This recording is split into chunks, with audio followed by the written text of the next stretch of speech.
Gênesis 24, vamos fazer a leitura dos versos 18, 19 e 20, mas mantenha a sua Bíblia aberta que nós vamos durante a mensagem ler todo o texto. Diz assim: E Melquisedeque, rei de Salém, trouxe pão e vinho. Ele era sacerdote do Deus Altíssimo. Ele abençoou Abrão e disse: Abrão, seja abençoado pelo Deus Altíssimo que criou os céus e a terra, e bendito seja o Deus Altíssimo que entregou os adversários de você nas suas mãos. E Abrão deu a Melquisedeque o dízimo de tudo. Pai querido, obrigado pela leitura da tua palavra que ora fizemos, e agora na meditação de todo este longo texto, desta longa história, desta longa narrativa, pedimos que o Espírito do Senhor nos conduza a todo o entendimento da tua palavra, de modo que sejamos ricamente abençoados por ela, ó Deus. Fala aos nossos corações e me conduza de modo a que eu venha glorificar o teu nome através da exposição da tua palavra. Oramos assim por meio de Jesus Cristo. Amém. Muito bem, continuamos acompanhando a vida de Abrão. Nós estamos falando de 3 cenários de crise, de conflitos que Abrão teve. O primeiro foi talvez o pior de todos e aquilo que trouxe mais, digamos assim, mais tristeza ao olhar o texto. Abrão, ele mente sobre a sua esposa para o faraó. Ele diz que Sarai era sua irmã, tentando ali angariar um jeito, porque ela era muito bonita. Ele estava preocupado, houve fome, na terra de Canaã. Ele desce até o Egito, onde tinha comida, e ali ele faz essa jogada, mas dá tudo errado, e quase que as coisas saem do caminho certo. Então nós temos essa questão aí. Ló possivelmente tinha acompanhado Abrão, e ele tem acompanhado Abrão desde a saída de Abrão, e ele então está vendo a vida do seu tio também. E na mensagem passada nós vimos no capítulo 13 que depois de retornar do Egito, Abrão se reconsagra ao Senhor, e ele age com fé confiante em Deus diante de um conflito por terra e os recursos com seu sobrinho Ló. E lembra que a terra é dada a Abrão, mas Abrão, de uma maneira muito humilde, diante desse conflito com o seu sobrinho, ele olha e fala: olha, escolhe para onde você vai. E se você for para a direita, eu vou para a esquerda. Se você... eu falei direita, não, aqui é esquerda, né, mano? Se você for para a direita, eu vou para a esquerda. Se você for para a esquerda, eu vou para a direita. E Ló olha as campinas do Jordão, aquele lugar bonito, aquela coisa bem viçosa, e ele fala: é para lá que eu quero ir. E fala: fica o deserto e as coisas aí para o meu tio, e eu vou ficar com a parte bonita. E o texto lá nos dá a nota que ele foi para a região onde estava Sodoma e Gomorra, aquela região que daqui a um tempo nós vamos ver o que vai acontecer com toda aquela região e todo o destino de Ló diante dessa péssima escolha que Ló fez, Embora aparentemente, ao olhar para aquelas campinas e aquele local bonito, fora a melhor escolha, mas o resultado dessa escolha, por ele olhar e desejar algo que parecia bom, mas na verdade o resultado é horrível para a vida de Ló, Mas continuando aqui, temos mais um conflito depois desse, no capítulo 14, diante desse cenário de conflitos políticos que Canaã enfrentava e também Abrão também enfrentava. Agora nós temos mais uma vez Abrão e Ló envolvidos em uma situação complicada, E vai mostrar também a diferença que marca uma pessoa que está vivendo em aliança com Deus, de uma pessoa que está andando com Deus, de uma pessoa que caminha com Deus, de uma pessoa que se retira da aliança com Deus, de uma pessoa que não quer uma aliança com Deus, de alguém que não quer andar com Deus. E nós podemos ver aqui a diferença, e é isso que vamos falar sobre a bênção e a proteção de Deus, que diferencia quem anda com Ele e quem o abandona. E é isso que nós podemos ver nesse texto todo, que nós vamos fazer a leitura agora de algumas partes dele. Então nós vamos daqui a pouquinho ler os primeiros versos, né? Então o texto de hoje traz a primeira guerra de maiores proporções relatadas na Bíblia, a guerra de 4 reis contra os 5 reis. E é necessário salientar, irmãos, que os reis naquela época não eram como os reis que nós vemos hoje. Hoje temos alguns reinados, como apesar que do Reino Unido, né, o rei não tem tanto poder assim, né? Outros lugares os reis têm mais poderes, né, e domínio, mas não é como os reis que nós vemos hoje ou que sabemos assim. Na verdade eram reis de cidades-estados e que eram poderosos para os padrões da sua época. Mas quando olhamos para os impérios que a história já conheceu, como o Império Romano, como o Império Medo-Persa, como o Império Babilônico, eram reinos pequenos, mas para a época era algo já grandioso para aqueles padrões, tá bom? Nós estamos falando aí de aproximadamente 4.000 anos atrás, né? Nós estamos falando de uma história bem remota, de um tempo bem distante, né?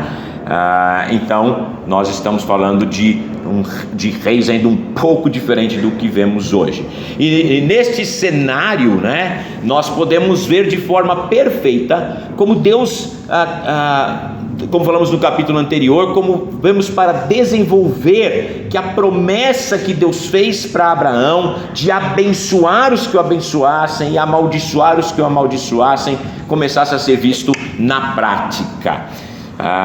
E o primeiro público a ver isso era aquela nação que estava se formando, e compreender essa diferença entre aqueles que estão seguindo os caminhos de Deus e aqueles que se afastam dele.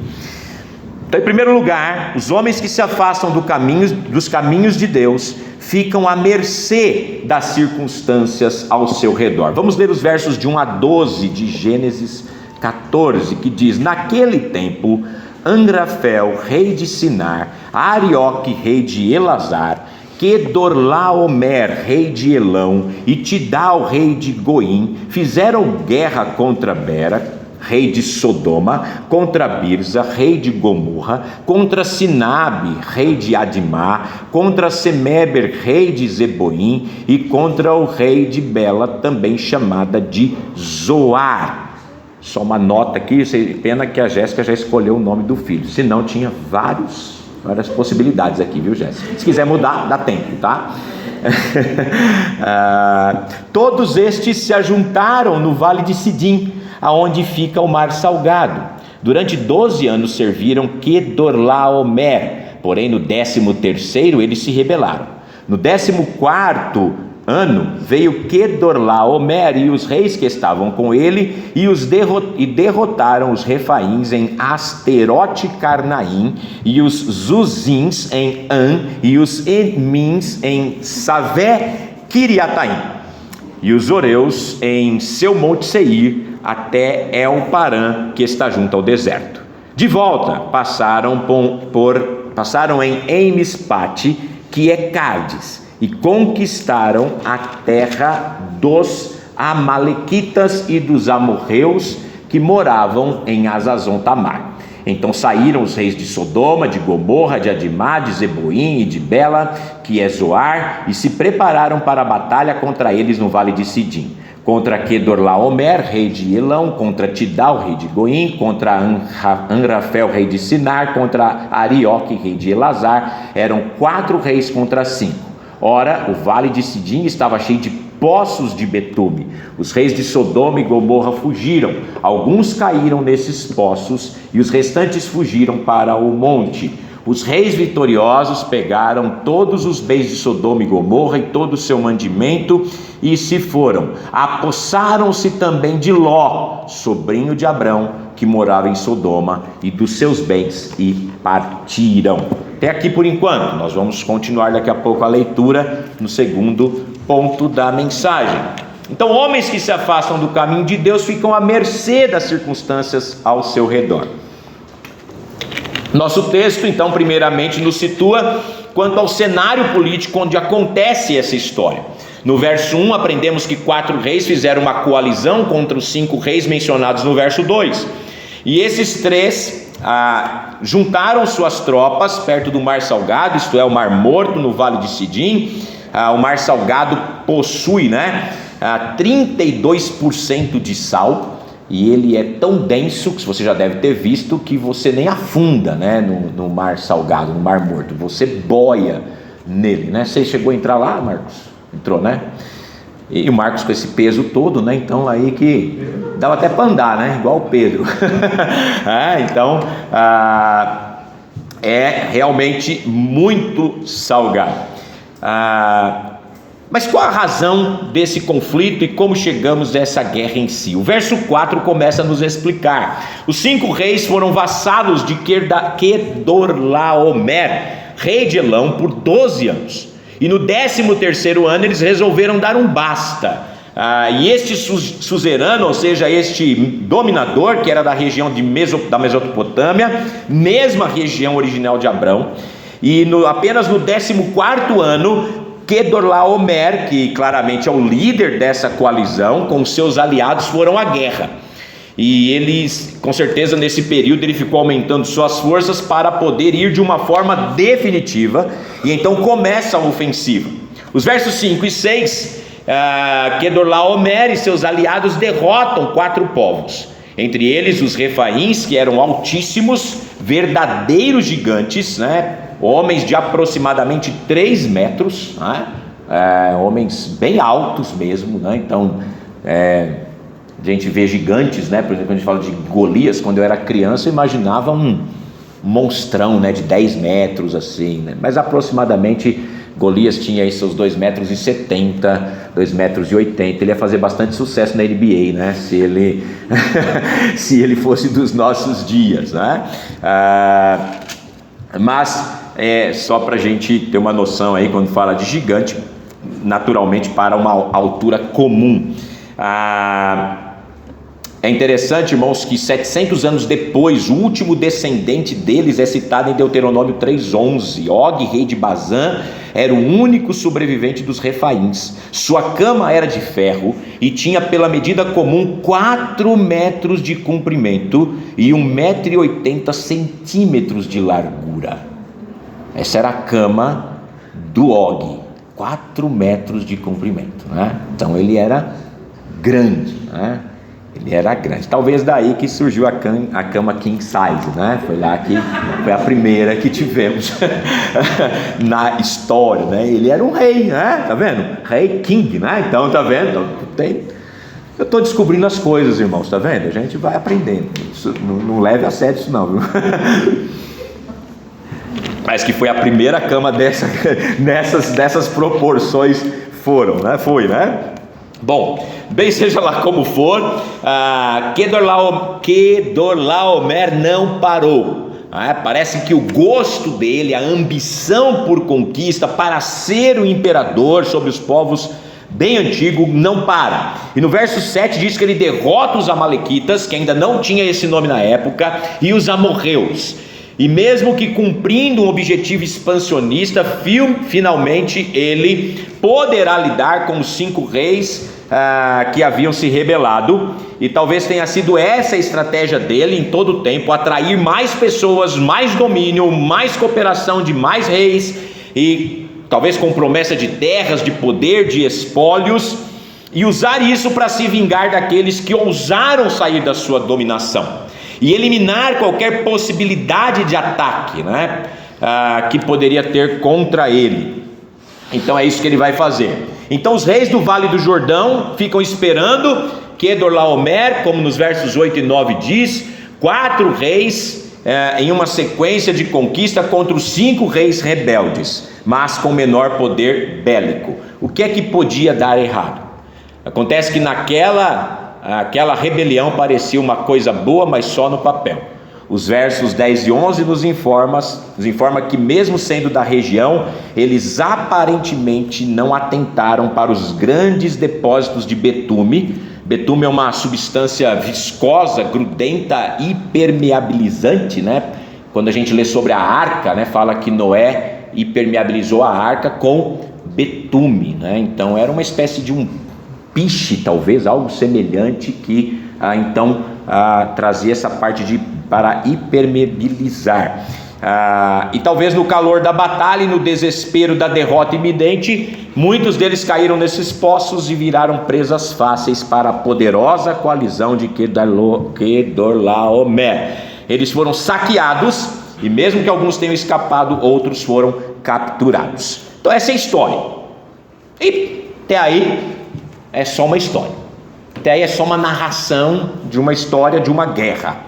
Mas por que essa história está registrada? Porque na verdade o autor aqui do texto, Moisés, quer dar o pano de fundo para mostrar algo mais importante. E essa história está nas Escrituras e a razão dela é o verso 12. Somos informados que Ló, sobrinho de Abraão, é capturado junto com essas pessoas. Possivelmente ele não seria morto, mas seria usado como escravo ou até para ser vendido como escravo. Essa era a razão. Então essas situações de Gênesis 14, de 1 a 11, tem muitas semelhantes, né, nos nossos dias. Nós vemos conflitos acontecendo constantemente. Nós vemos aí a Rússia atacando a Ucrânia, por exemplo. A Ucrânia, que no passado já fez parte da União das Repúblicas Socialistas Soviéticas, né? Minha época eu lembro da temida União Soviética, né? Entre outros países que hoje são países livres, né? Que isso aconteceu, a União Soviética deixou de existir. Se eu estiver errado, o Marcos, que é um historiador, vai me corrigir. Quando Mikhail Gorbachev era o presidente, né? É isso mesmo, né? Estou errado? Não, estou certo, né? Era engraçado que eu me lembro quando eu era criança, o Gorbachev tinha uma mancha, né, na testa. Aí as pessoas falavam, ele vai ser a besta, né? Tá lá, é a marca da besta que tá ali na cabeça do Gorbachev, né? Ele era um besta, isso sim, né? Não deu nada certo, né, no governo dele. E aí acabou tendo aí as rebeliões, os países se separaram, a União Soviética acabou, final da Guerra Fria também, né? Estávamos aí no período final da Guerra Fria. História é importante, né, irmãos, também. Mas aí se você não lembra, vai ler livro de história, volta para a escola. Eu também não lembro tudo, eu era criança nessa época, mas eu lembro de acompanhar estas coisas. E o medo, né? Essa época a escatologia era muito presente, porque tinha Guerra Fria, tinha essa coisa da bomba atômica que ia explodir metade do mundo. Todo mundo fala, a Rússia tem uma que vai explodir metade do mundo, e os Estados Unidos tem outra que vai explodir a outra metade. Pô, não vai sobrar ninguém, né? Cada um explode metade, acabou o mundo, né? Fim de tudo. Jesus não ia nem se dar o trabalho de voltar, porque eles iam acabar com tudo.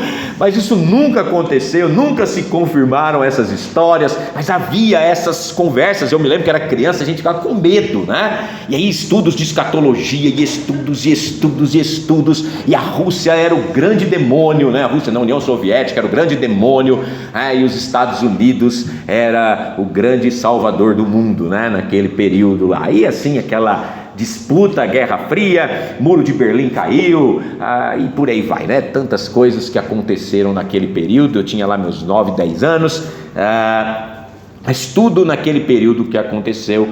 Nós temos guerras assim muito comuns durante toda a história, as guerras mundiais. Por que aconteceu? Por desejo de poder.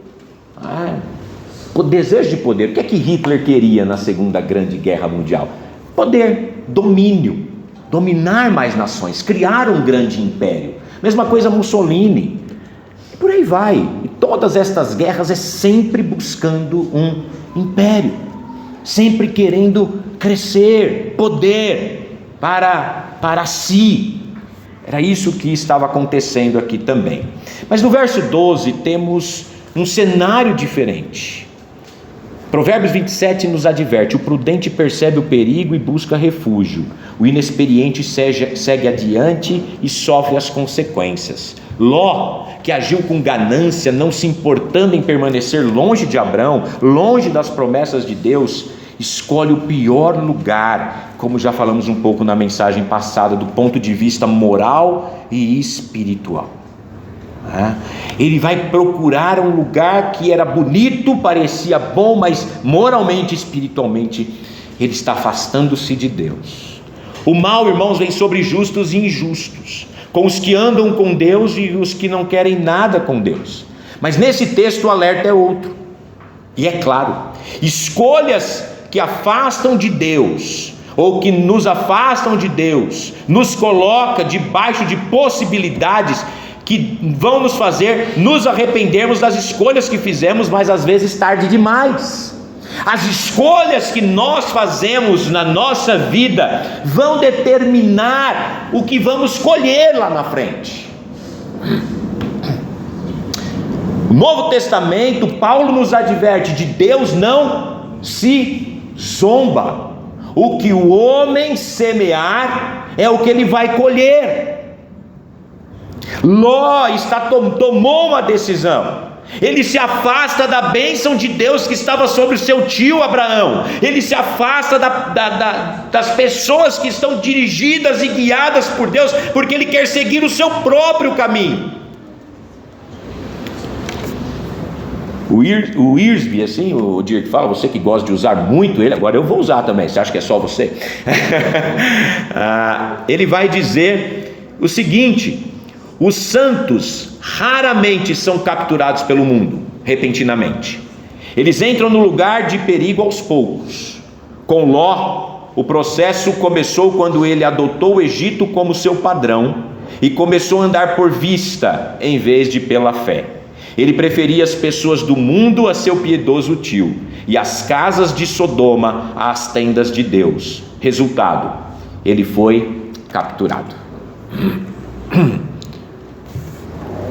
Pulando para os dias quando Gênesis estava sendo escrito por Moisés, irmãos, entendemos que ele, dirigido por Deus, está mostrando para o povo de Israel, ali no pé do Monte Sinai, que eles logo estariam diante de desafios e escolhas semelhantes.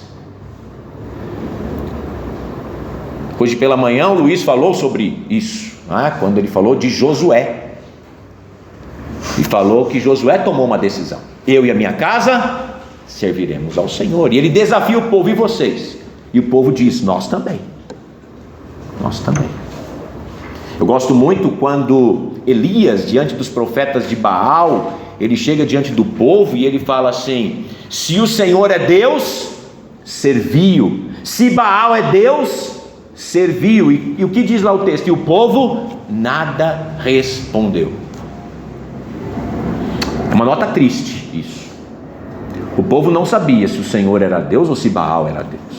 O povo estava na dúvida em quem escolher. Estavam em cima do muro, como a gente costuma dizer.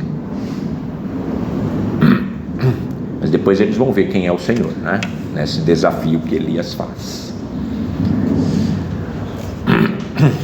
Mas muitos crentes, irmãos, estão assim. Se o Senhor é Deus, sirva-o, ande com Ele, viva com Ele.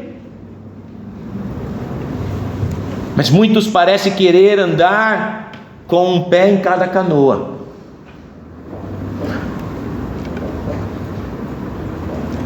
Um pé no mundo, um pé com o Senhor. Isso é impossível. Eu costumo dizer que quem está com um pé no mundo está com os dois pés no mundo. Não existe esse negócio de um pé no mundo e outro com Deus. Não tem. Não dá para servir a dois senhores. Já pregamos sobre isso recentemente. Vez após vez, irmãos, os israelitas são avisados dos perigos. Nós também, como igreja, somos avisados dos perigos. O povo de Israel, vez após vez, se desvia do Senhor, o seu Deus. Ló também se desviou do Senhor. Algo muitas vezes pior do que o destino de Ló nas mãos de Kedorlaomer. Pior do que ser escravo dos homens é se tornar escravo do pecado e abandonar o Deus de alianças que os havia retirado do Egito. Pior do que se tornar escravo dos homens, irmãos, é viver longe de Deus. é se tornar escravo de Satanás, escravo do mundo. A Bíblia nos relata e nos fala, irmãos, que um abismo chama outro abismo. Ninguém cai da noite para o dia. A queda, ela vem acontecendo. E uma vez que você chegou lá, se não há arrependimento, a tendência é que a situação só piore e só piore.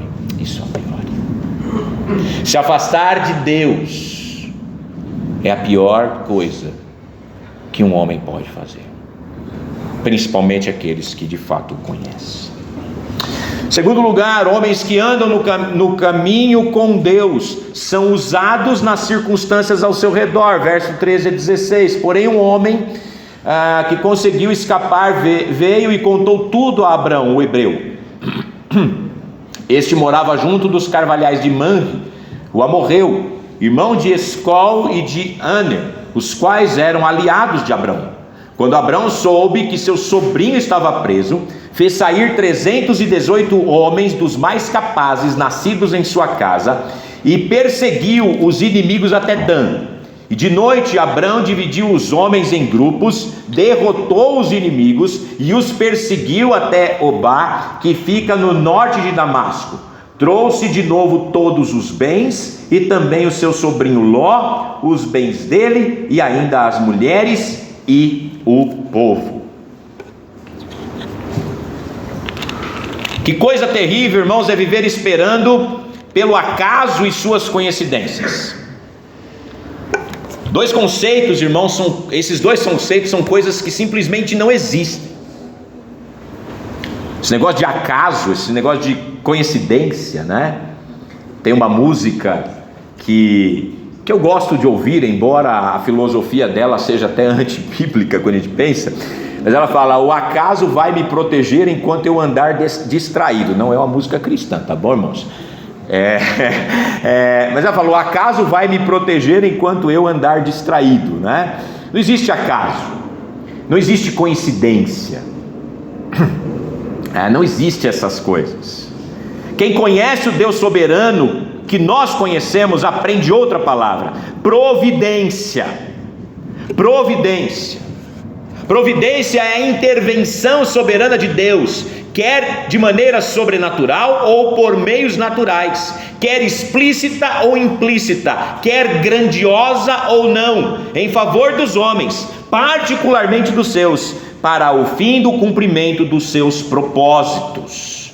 Providência, irmãos, é aquela intervenção de Deus na nossa vida. O verso 13 é mais uma ocorrência da providência de Deus. De alguma forma não explicada no texto, alguém escapa. E não só isso, mas ele vai buscar quem? Justamente Abrão. Ele vai falar com Abrão, aquele fugitivo. Milhares de pessoas devem ter sido capturadas, mas este fugitivo procura exatamente aquele que o Senhor desejava que fosse procurado: Abrão, o hebreu. Não foi uma coincidência, não foi o acaso, foi Deus dirigindo aquele homem que não sabemos o nome, não sabemos quem era, mas Deus estava guiando aquele homem para procurar Abrão, aquele que está debaixo da bênção de Deus. É a primeira vez que o termo hebreu aparece na história. Significa que Abrão, diferente dos seus vizinhos em Canaã, era descendente de Sem, através de Éber, de onde vem o termo hebreu. E esse estrangeiro não está sozinho. Manre e seus irmãos Escol e Aner eram aliados de Abrão e eram vizinhos próximos de Abrão. No verso 14 temos uma mudança importante na forma como Abrão vinha sendo caracterizado até agora. Abrão parecia alguém sempre pacato, sempre calado, sempre na dele, sempre tranquilo.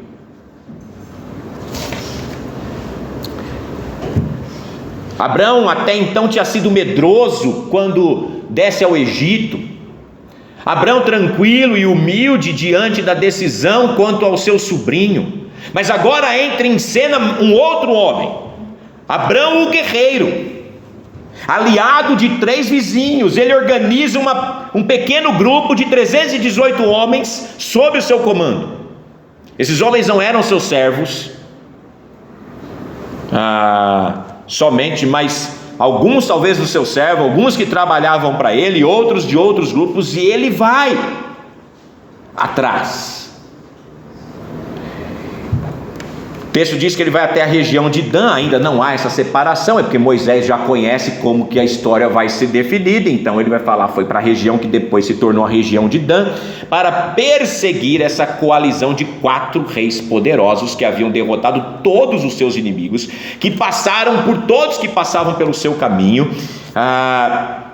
uma distância aí de muitos quilômetros. Abrão faz uma mistura de confiança ao Senhor e uma estratégia, aonde no verso 15 eles pegam os inimigos de surpresa, os atacam à noite em grupos menores, eles fogem em direção ao norte, e Abrão segue em perseguição, e como resultado, no verso 16, tudo é recuperado, inclusive seu sobrinho Ló, sua principal motivação desta campanha. Quais lições aqui podemos já aprender nesse texto, nessa parte? Primeiro, o texto deseja mostrar claramente um contraste entre Ló e Abrão. Na verdade, mais um. E a razão é relativamente simples: o impacto que a aliança com Deus terá na vida das pessoas. Veja, o ponto não é o sofrimento ou não sofrimento, mas como isso será percebido, como será vivido isso, como será enfrentado em nossas vidas. Nós já falamos aqui, irmãos, que uma vez ou outra nós, como cristãos, salvos em Cristo, andando com o Senhor, passaremos por sofrimentos. A diferença é como encaramos o sofrimento, como encaramos as lutas, como encaramos os problemas. Para as alianças como a abraâmica e depois a mosaica, realmente pouco sofrimento estava vislumbrado no horizonte. Afinal, diante da obediência, grandes bênçãos eram esperadas, grandes mesmo. Uma vida de paz, prosperidade era prometida. Mas debaixo dessas mesmas alianças, a lição ainda é a mesma. Apenas não devemos esperar a ausência de problemas e sofrimentos, mas quais serão os impactos dos sofrimentos nas nossas vidas, como quando o enfrentamos à luz de quem somos em Cristo. John Piper escreveu um pequeno livreto chamado Aproveite o Seu Câncer, e ele põe 10 pontos, de como você lidar positivamente com o câncer. O pai dele teve câncer, e ele, vendo a experiência do seu pai, ele escreveu esse pequeno livreto. Você acha na internet, gratuito, Aproveite o Seu Câncer. Se não me engano é esse o título, Aproveite o Seu Câncer. Parece assustador para nós quando a gente pensa numa situação dessa, mas ele está ali, ele vai mostrar que diante do sofrimento, diante da luta, diante da doença, nós podemos andar em paz. Andar em paz, como cantamos aqui, essa paz que sinto em minha alma, não é porque tudo me vai bem. Cantar é bonito, é gostoso, a gente canta, ainda mais bem tocado, bem cantado pelo Odir, junto aí com os irmãos, é que a voz dos irmãos cobriu tudo, mas é gostoso. Aí a gente canta e ainda cita lá Abacuque 3, e ainda que a terra não floresça, e que a vide não dê o seu fruto, e ainda que os montes se lancem ao mar, ou que a terra trema, hei de confiar. E aí quando Lula ganhou, os crentes estavam desesperados: meu Deus, e agora o que será de nós? Mas se eu confio em Deus, eu lá tenho medo de Lula, irmãos, eu lá tenho medo de Bolsonaro, eu lá tenho medo de quem quer que seja. Não vou temer homens quando eu confio no Senhor. É lógico, tem várias consequências, dependente de quem estiver no governo, mas nem estou discutindo isso. Para mim eu quero continuar confiando em Cristo.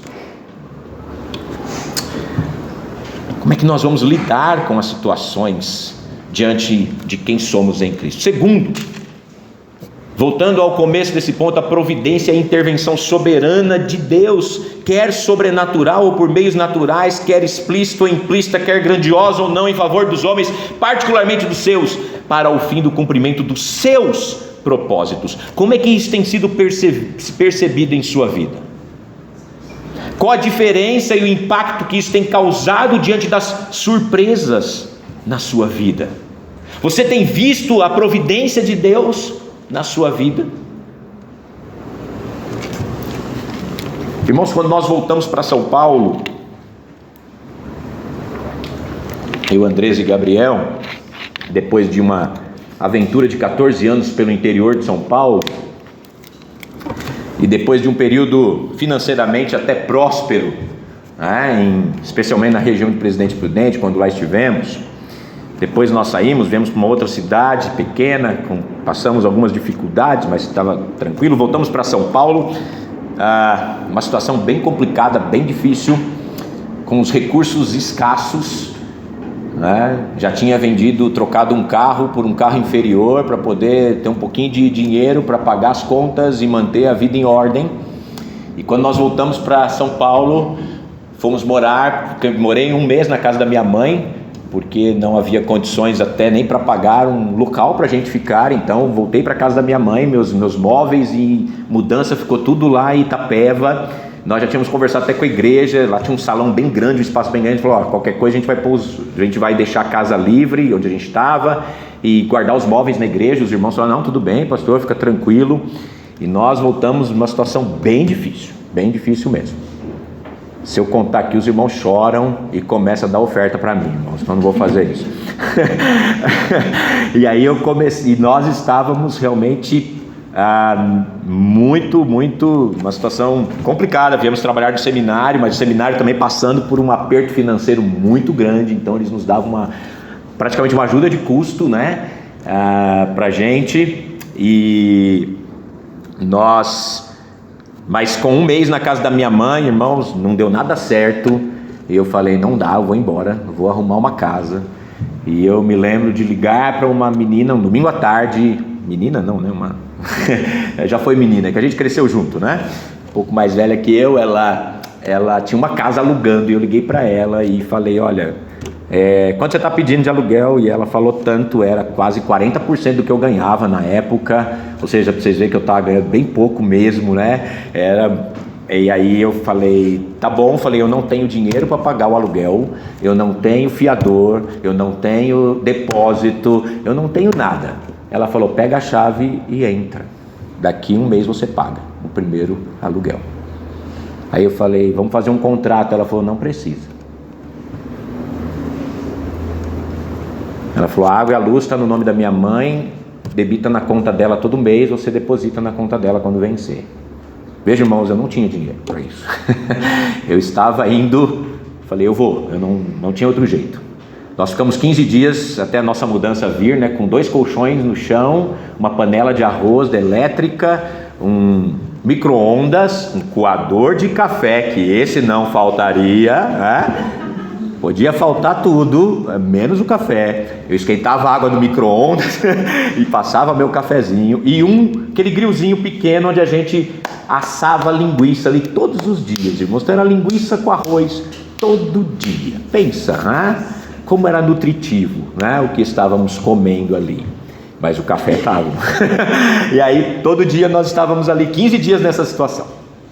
Até que a nossa mudança veio. Nós conseguimos nos ajeitar, e logo que eu aluguei, o seminário soube, o pastor José soube, ele me chamou e falou, o seminário então vai pagar a diferença aí do seu aluguel, graças a Deus por isso. Mas o que eu quero falar, irmãos, é que diante de tudo que nós passamos ali, não nos faltou nada. Às vezes eu não chegava no final do mês ou algum dia do mês e falava assim, eu não tenho nada para pagar, amanhã vai vencer conta, e eu não tinha dinheiro para pagar. Às vezes numa segunda-feira ia vencer uma conta, e aí eu tinha um convite para pregar numa igreja, e eu recebia uma oferta, e aquela oferta era o suficiente para eu acertar a minha conta. E quando isso não acontecia, alguém do nada me ligava, amigo meu, e falava, pastor, eu recebi não sei o que, eu queria te mandar uma oferta, posso? Imagina. E eu me lembro que uma vez um amigo me mandou de R$ 318,60, irmãos. Era o que eu precisava, até os centavos. Durante um ano, irmãos, um ano, que foi o ano que nós passamos essa situação grave, basicamente um ano, pouco menos. Sempre aconteceram coisas assim. Quando as coisas se ajeitaram, nunca mais, né? Ninguém me ligou de um lugar do além e falou assim: pastor, estou te mandando um dinheirinho aí. Não teve mais isso. Uma situação, né? Mas, lógico que a gente ainda recebe em alguns momentos específicos, mas interessante como Deus providenciou e ainda providenciamos quando precisamos. Louvado seja Deus por isso, irmãos. Isso é providência de Deus. Isso é providência. Há outras providências também que Deus nos dá, não só na parte financeira.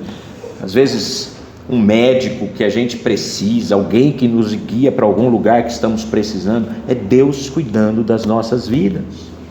As surpresas aparecem, as lutas aparecem. Tinha mês que eu falava para André assim, tomara que ninguém fique doente, porque nem para aspirina dá, se precisar. Não dá.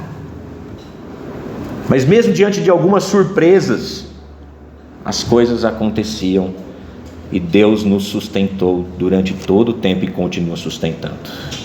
Finalmente, irmãos, terceiro, quando estando do lado certo, debaixo de uma aliança com Deus e consciente do papel da providência de Deus em nossa vida, como o Senhor tem nos usado nas circunstâncias ao nosso redor, para com aqueles que não possuem essa mesma posição que temos com Deus em Cristo. Como é que agimos também com outras pessoas? Em último lugar, aqui no nosso terceiro ponto, homens piedosos se diferenciam por confiar em Deus e não em recursos materiais, versículos 17 a 24. Quando Abrão regressava depois de derrotar Quedorlaomer e os reis que estavam com ele, o rei de Sodoma foi ao encontro dele no vale de Savé, que é o vale do rei. E Melquisedeque, que é rei de Salém, trouxe pão e vinho. Ele era sacerdote do Deus Altíssimo. Ele abençoou Abrão e disse: Abrão, seja abençoado pelo Deus Altíssimo que criou os céus e a terra. Bendito seja o Deus Altíssimo que entregou os adversários de você nas suas mãos. E Abrão deu a Melquisedeque o dízimo de tudo. Então o rei de Sodoma disse a Abrão: dê-me as pessoas e fique com os bens para você. Mas Abrão lhe respondeu: juro pelo Senhor, o Deus Altíssimo que criou os céus e a terra, que nada tomarei do que é seu, nem um fio, nem uma correia de sandália, para que não diga: fui eu que enriqueci Abrão. Nada quero para mim, a não ser o que os rapazes comeram, e a parte que toca a Aner, Escol e Manre, os homens que foram comigo, e que estes fiquem com a parte deles. As pessoas, irmãos, gostam do sucesso. Sucesso atrai, chama a atenção, especialmente quando alguém se beneficia de alguma forma pelo sucesso. Mas aí entra também a gratidão, e é isso que encontramos no texto final. Verso 17, nossa última sessão, começa nos apresentando Abrão voltando da sua vitoriosa campanha sobre Quedorlaomer, o rei de Sodoma. Bera vai ao seu encontro, ou seja, obviamente ele sobreviveu à batalha aos poços de betume. Contudo, não foi o único encontro de Abrão ao retornar da batalha. De forma proposital, o texto interrompe o encontro com Bera e passa para o segundo encontro de Abrão. No verso 18, somos apresentados a uma das figuras mais enigmáticas das Escrituras. Ele aparece aqui, depois em um salmo e depois somente no livro de Hebreus. É este Melquisedeque, identificado como rei de Salém, sacerdote do Deus Altíssimo. O recurso literário aqui de usar contrastes, tal como Abrão e Ló, não pode ter um exemplo melhor. De um lado, um líder de uma cidade-estado que é identificado no 13:13, homens de Sodoma eram perversos e pecadores contra o Senhor. Do outro lado, alguém cujo próprio nome significa rei de justiça, que é sacerdote de El Elyon, isto é, o Deus Altíssimo. A primeira vez que Javé ou Yavé é identificado desta forma. O nome que seria repetido na Torá, nos profetas e nos livros poéticos. Ele também é identificado como rei de Salém, que a maioria dos comentaristas concordam que seria Jerusalém. Contudo, ela ainda não tinha esse nome. Outros creem que pode ser um título de reconhecimento da índole deste homem, um rei de paz. Alguns acreditam que era uma espécie de uma teofania, uma breve aparição do Jesus encarnado no Velho Testamento. Algo que, correto ou não, ainda é reforçado por ele trazer pão e vinho a Abraão, exatamente os dois elementos usados na instituição da ceia do Senhor 1500 anos depois, aproximadamente 2000 anos depois, aproximadamente. Seja como for, no verso 19 vemos claramente a superioridade de Melquisedeque para com Abraão. Primeiro ele abençoa Abraão. O maior sempre abençoa o menor. Pais abençoam os filhos, mestres aos discípulos, idosos aos jovens. E aqui é isso que acontece. Melquisedeque dizendo lindamente a Abraão: bendito seja o Deus Altíssimo, Criador dos céus e da terra. Bendito seja o Deus Altíssimo que entregou seus inimigos em suas mãos. Já entrando no verso 20. Em segundo lugar, Melquisedeque é superior porque no verso 20 Abraão age em sinal do reconhecimento dessa superioridade e concordando de que fora realmente o Senhor que havia entregado esses reis nas suas mãos, com apenas 318 guerreiros e mais alguns aliados. Ele faz estabelecendo o que eu creio é aquilo que é a fundamentação depois para a consagração dos bens.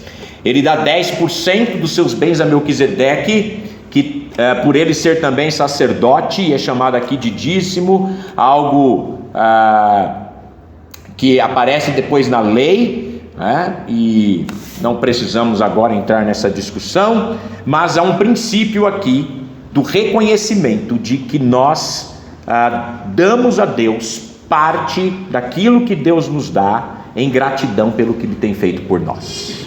Essa é a proposta. Abraão no caso,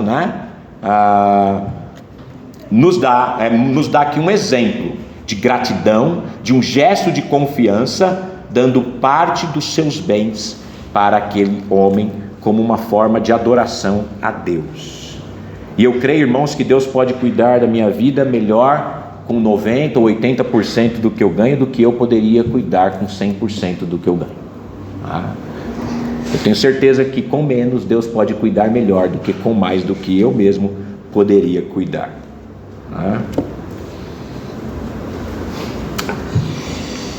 Portanto, Abraão age em submissão à posição de Melquisedeque. E alguma coisa está acontecendo aqui, eu sei o que é. Eu estou com o lado que desliga do meu tablet encostado aqui e a Bíblia está empurrando ele. Ele está fechando a tela, mas tudo bem. E aí o verso 21 volta à cena original. Abraão junto com os demais reis ali, o outro rei que aparece, e ele também está agradecendo tudo que Abraão fez. E ele jura ali pelo Senhor que não aceitaria nada, para que jamais venham a dizer: eu enriqueci Abraão. A segunda atitude anterior diante de Melquisedeque é de alguém que está consciente de que havia conquistado aquela vitória por causa do Senhor e não por causa dos seus próprios méritos. Abraão sabia que ele não tinha qualquer motivo de presunção, de vaidade, de orgulho, porque quem deu a vitória foi o Senhor. A fé de Abraão lhe dizia que ele eventualmente iria receber de Deus o que Deus havia determinado para ele.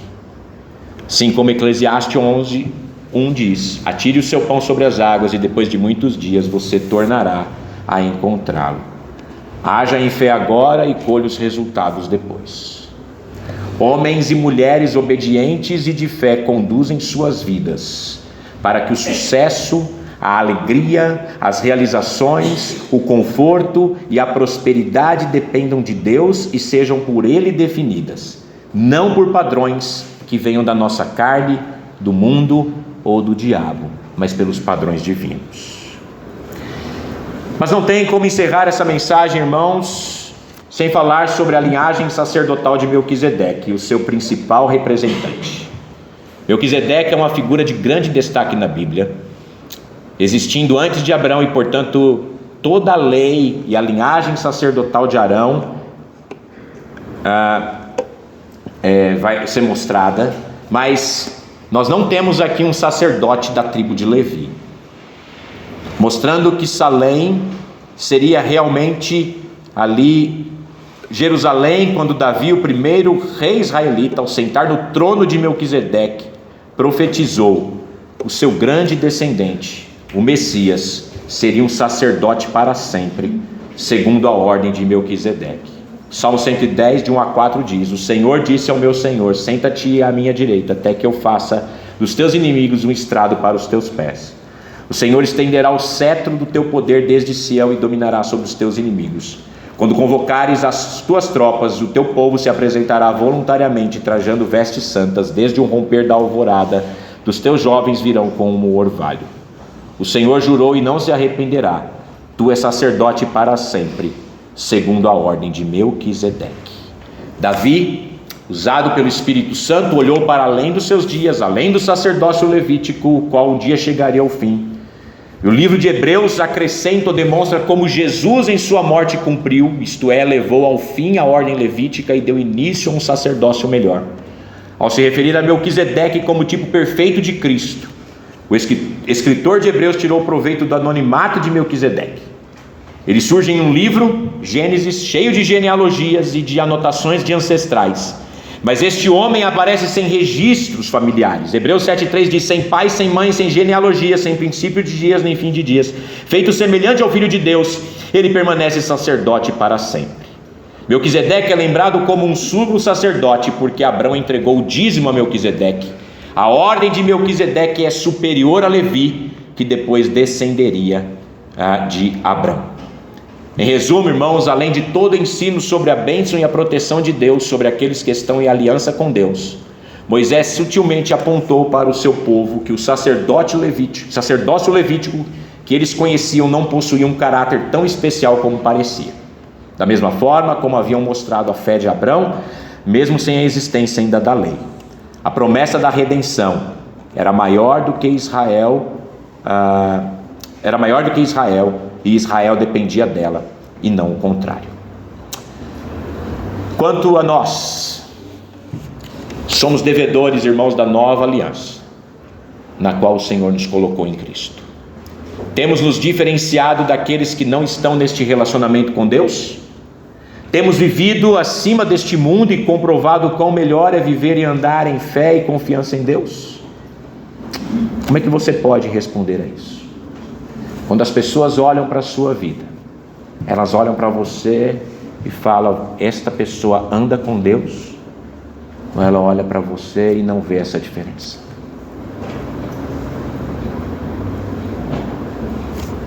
Nós temos dois homens, Abrão e Ló. Um andou pela vista, outro andou pela fé. Você confia no que você vê, ou você confia naquilo que você espera pela fé? Essa é a diferença que vai permear nossa vida.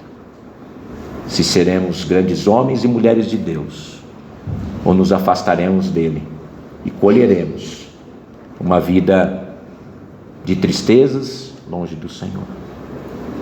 Muitos, até aos olhos do mundo, estão bem, prosperam, vão longe aos olhos do mundo, mas aos olhos de Deus não são ninguém.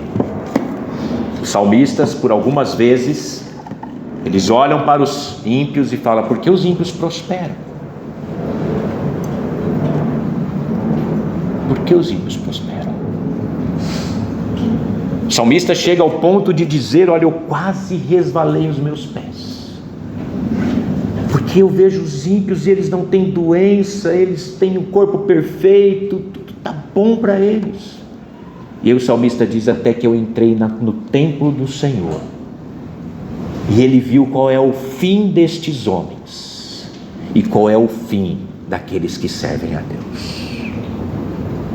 O mundo nos oferece muitas coisas, mas o que o mundo nos oferece é temporário e passageiro.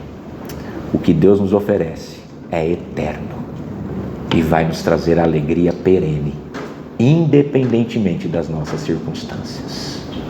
E aí poderemos cantar com grande certeza: não olhe as circunstâncias, olhe o seu amor, não me guio por vistas. Alegre estou no Senhor. É nele que eu posso confiar, é com ele que eu posso andar. Vamos orar? Pai querido, obrigado pela tua palavra. Pai, nos faz mais fortes e confiantes no Senhor, de maneira que possamos demonstrar ao mundo que nada é melhor, nada é superior a estar com o Senhor. Podemos, ó Deus, passar por dificuldades, lutas, tempestades, angústias, sofrimentos, dores, doenças. Podemos estar alegres, prósperos, com saúde, mas em todas estas coisas, toda glória e toda honra é do Senhor, ó Deus. Seja no momento aparentemente bom ou no momento aparentemente ruim, estar com o Senhor sempre é o melhor caminho. Nos ajude a confiar mais e mais em Ti e andar não por vistas, mas andar pela fé. E ó Deus, se alguém aqui nesta noite ainda não Te conhece, ainda não confiou sua vida inteiramente ao Senhor, que esta noite eles encontrem Jesus Cristo como Senhor e Salvador de suas vidas. Oramos assim, em Cristo. Amém. Se você entrou nessa noite aqui e ainda não tem certeza da sua salvação em Cristo Jesus, e você entendeu a palavra do Senhor e quer confiar sua vida a Cristo, você pode, ao final desse tempo aqui juntos, falar comigo, ou com o Odir, ou com o Fábio, ou com qualquer outro irmão também, e falar dessa sua decisão ao lado de Cristo. E nós estaremos aqui para te ajudar e te orientar. Amém? Que Deus nos abençoe.